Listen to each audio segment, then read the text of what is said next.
Good morning, students. Hope you are all fine and you have given your exam well.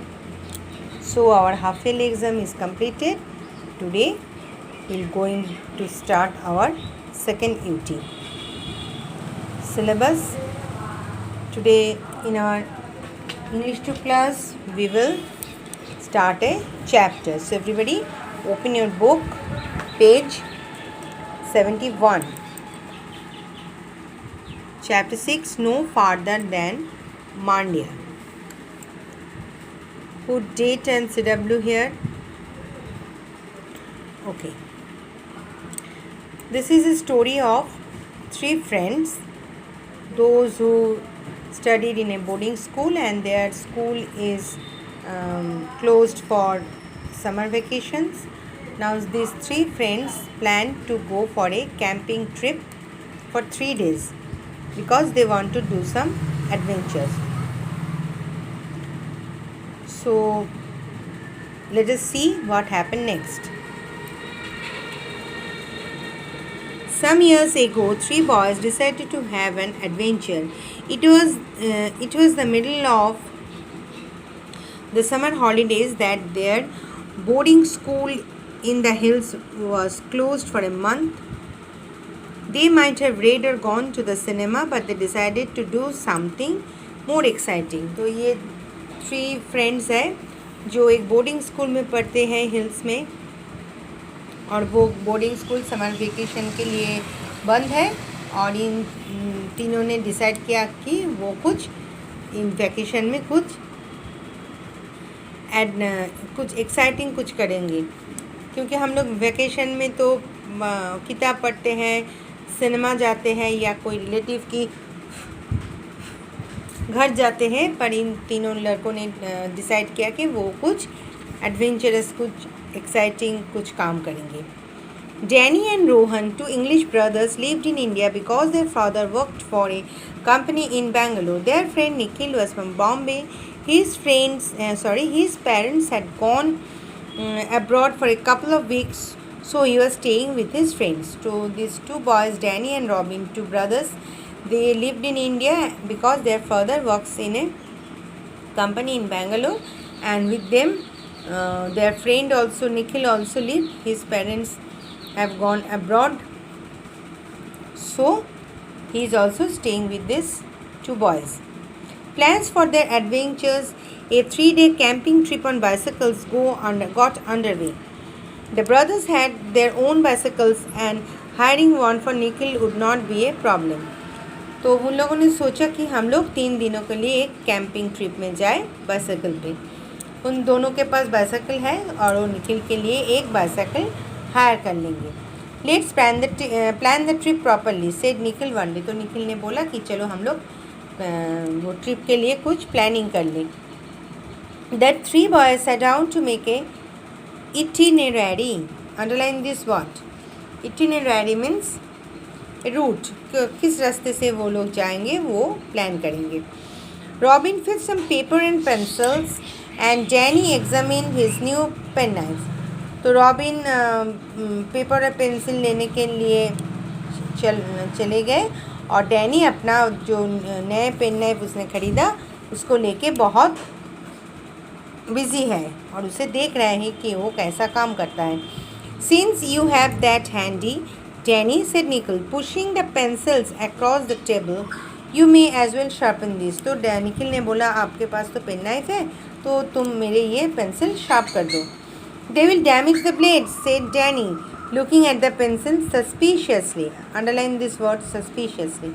So Danny ने बोला कि अगर मैं ये पेन नाइफ से पेंसिल शार्प करूँगा तो ये इसका जो ब्लेड है वो ख़राब हो जाएंगे. That's what a knife is for, prompted Robin. Cutting, what else? और रॉबिन ने बोला कि ये तो पेन नाइफ तो कुछ काटने के लिए ही होता है, तो ये तुम्हारा ये पेन नाइफ कौन सी अलग चीज़ है. Replied Danny, you'll see this is number 1 of my list of things to take on the expedition. Danny ने बोला ये जो पेन नाइफ है ना, मैं इसको लेके हमारे कैंपिंग ट्रिप में जाऊंगा. If we are going to Bandipur, said Robin, we will need a map. Dad has a map of Mysore state on his shelf. I will get it. तो उन लोगों ने बोला कि हम लोग बंदीपुर से जाएंगे. बंदीपुर किस चीज़ के लिए फेमस है? वहाँ पे एक वाइल्ड लाइफ नेशनल पार्क है. तो वो लोग सोचा कि हम लोग उस रास्ते से जाएंगे और इसलिए उसके लिए उन लोगों को मैप लगेगा.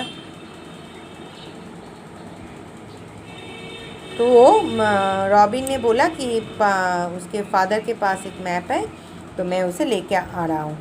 As Robin left the room, Danny picked up one of the pencils and began to whittle. Underline the word whittle. Whittle means sharp जो करता है ना वो.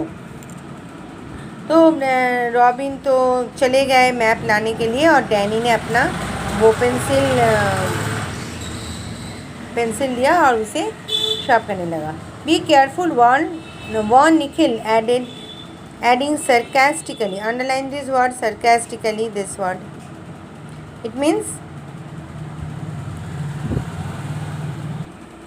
तो निखिल ने बहुत हंस के, sarcastically means वो उसको बहुत उसके ऊपर वो बस हंस के बोला कि तुम ये पेन नाइफ से बहुत सावधानी से शार्प करोगे, नहीं तो वो ब्लंट हो जाएगा, किसी काम में नहीं आएगा. Turn your page. Next. Danny granted. It's sharp, he said, watching the shavings come up just like your wit. Wit means intelligence, बुद्धि. तो डैनी ने बोला देखो ये शार्प हो गया. Robin returned with the map. The boys spread it on the table and studied it. तो वो रॉबिन वो मैप लेके आया और ये देखो ये लोग ये मैप को टेबल पर रख के देख रहा है. We start here in the cantonment of Bangalore, said Danny. Where else? Smirked Nikhil. Underline the word smirked. Smirked means वो एक हंसना, एक सिली तरीके से हंसना बहुत. तो वो लोग सोच रहे हैं कि हम लोग वो बेंगलोर के कैंटोनमेंट के पास वहाँ से शुरू करेंगे. और कहाँ पे जाना है? निखिल ने बोला. Okay said Robin, will take the road out of the city and proceed along the Mysore road. We'd better leave early, the traffic will be bad later. तो उन लोगों ने बोला कि हम लोग बहुत सुबह को ही निकल पड़ेंगे, नहीं तो ट्रैफिक हो जाएगा तो हम लोग में मुश्किल में पड़ सकते हैं, और जो रोड मैसूर रोड पकड़ के हम लोग चल पड़ेंगे. It will be hotter too, added Danny. The boys pored over the map, making notes. 3 days was not long. They wanted to stay in Bandipur for at least one night, but they might catch sight of some wildlife, a tiger, a sloth bear, and or the four-horned antelope that their geography teachers Mrs. Gupta had told them about.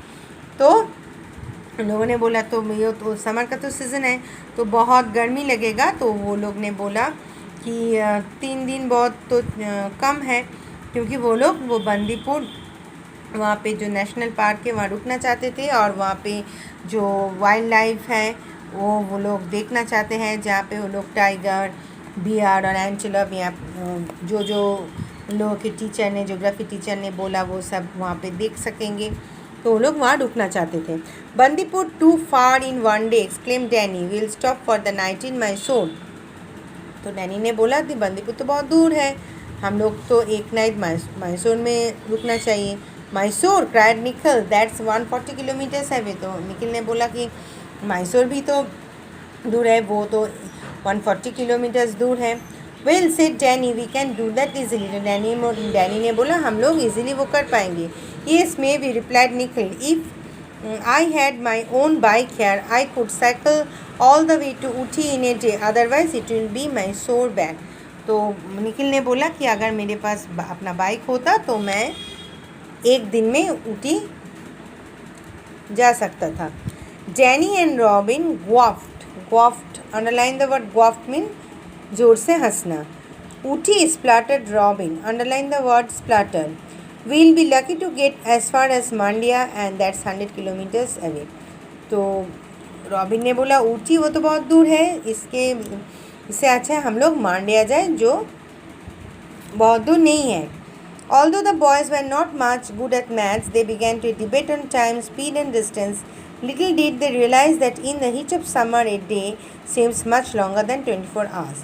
तो वो लोग तो सब calculation में जुड़ गए और वो लोग सोच रहे हैं कि समर सीज़न में तो गर्मी के मौसम में कैसा लगता है ना, दिन बहुत बड़ा होता जा रहा है, सूरज ढलता ही नहीं, लगता है कि 24 घंटे के ज़्यादा दिन होता है. Okay. Now come to the next page. Page number 73. On Sunday morning, the boys set off very early. They had packed food, a tent, a sleeping bag, rope, tin plates, cups, some spare clothes, a map, a small camera, and umpteen. Underline the word umpteen. Umpteen means जो चीज़ हम लोग गिन नहीं सकते, countless. तो उन लोगों ने अपना बैग पैक कर लिया. वहाँ पे क्या है, पैक फूड है, सोने के लिए टेंट है, सोने की बैग है, स्लीपिंग बैग है, रोप, प्लेट, कप और बहुत सारी चीज़ें जो हम लोग गिन नहीं सकते. The boys made their way through quiet streets and were soon out in the countryside. By 9 o'clock, the sun was beating down on their backs. Their aching muscles began to feel the strain. They panted and puffed but did not give in. At 10 o'clock, Danny stopped by a brook running alongside the road and leaned his bicycle against a large tree. तो वो लोग तो निकल पड़े और जब 9 बज गए तो सूरज के बहुत गर्मी लग रहे हैं. तो 10 o'clock के आसपास वो लोग एक ब्रुक मीन्स स्मॉल स्ट्रीम, छोटे झरना जैसे, वहाँ पे वो लोग रुक गए. I need a wash and a drink, he groaned. I am parched. Underline the word parched means thirsty.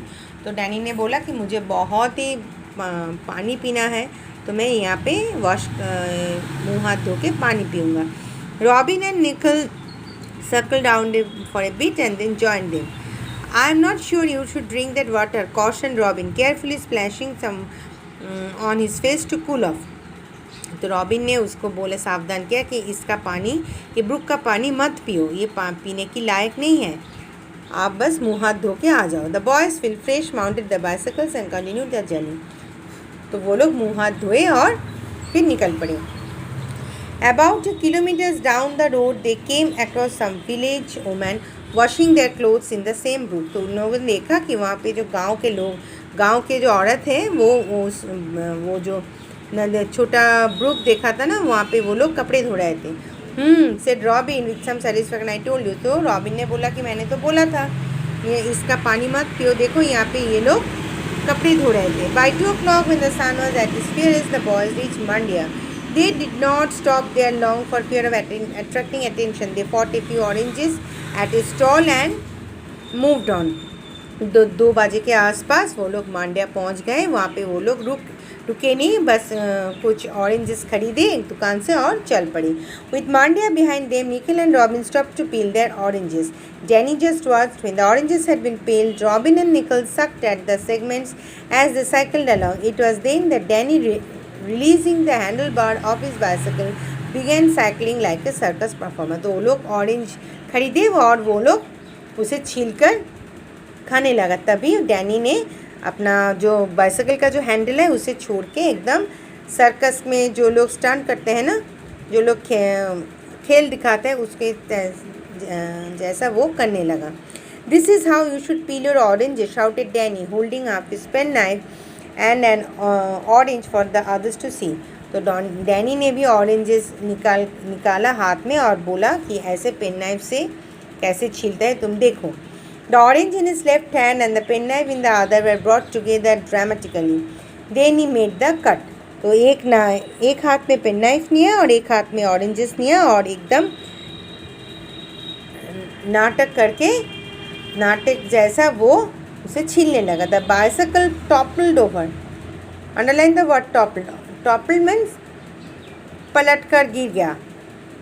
A frying pan and 3 tin mugs clattered. Underline word clattered means वो जब बर्तन गिर जाते हैं ना तो एक झंझनाट आवाज़ होते हैं, उसकी जैसा आवाज़ हो, क्योंकि वो बैग में जो था उसको बाइसाइकिल से गिर पड़े और वो बैग में जो था वो भी उसके साथ गिर पड़े. A large bag on the carrier ripped open and its contents spilled out. Danny lay writhing in agony, clutching his left hand. तो वो जब गिर पड़े उसका वो बैग का वो चेन भी फाड़ गया और वहाँ से बैग से सब जो कुछ है वो रास्ते में एकदम गिर कर पड़ गए और डैनी भी वहाँ गिर गया. Okay children, up to this you read and you read this underline hard words and try to write this underline hard words in your copy. ये जो अंडरलाइन हार्ड वर्ड्स है ना, जहाँ तक हमने पढ़ा है वो अपने कॉपी में लिखो 2 बार. ठीक है ना, ये तुम्हारा होमवर्क है. ठीक है ना. Okay students, bye bye.